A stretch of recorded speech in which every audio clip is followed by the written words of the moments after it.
Everyone, welcome back to Sunday Live Show. Thank you so much, guys, for tuning in. I'm here to update you of what's going to happen on imbewu, the seat from the 14th to the 18th of November 2022 on Monday. Shreya does everything she can to avoid Maharaj, including banking work. Fikile prays for help to get over NKULULEKO.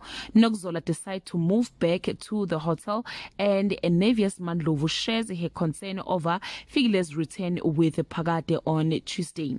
Mazulu accuses Nirupa of being in a cahoots with Maharaj, and Nirupa decides that Maharaj being back might not be a bad thing. Mazulu refuses to help look after Nozi because of Nokzola's behavior with Tulele.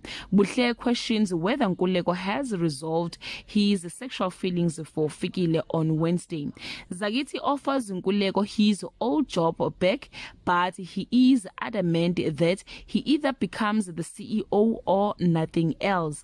Maharaj find Shreya at Msamo, but she surprised him by spewing flames, telling him to stay away from her on Thursday. Zitulele is stand when Sakile intervenes and save his life. Glamour Boys doesn't believe Sakile's nice guy act and gives Zitulele a contraband object to protect himself. Nirupa allows Maharaj the chance to talk and find herself drawn back into his spell. Shreya catches them in an intimate moment on Friday.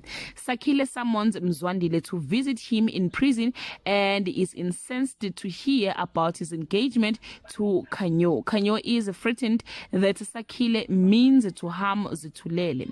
Fikile is confused about feelings for NKULULEKO, and Lindiwe advises her to put their romantic past behind her and connect or reconnect with him as a brother. Well, guys, that's all I have for today. You can leave your comment below and share your opinion.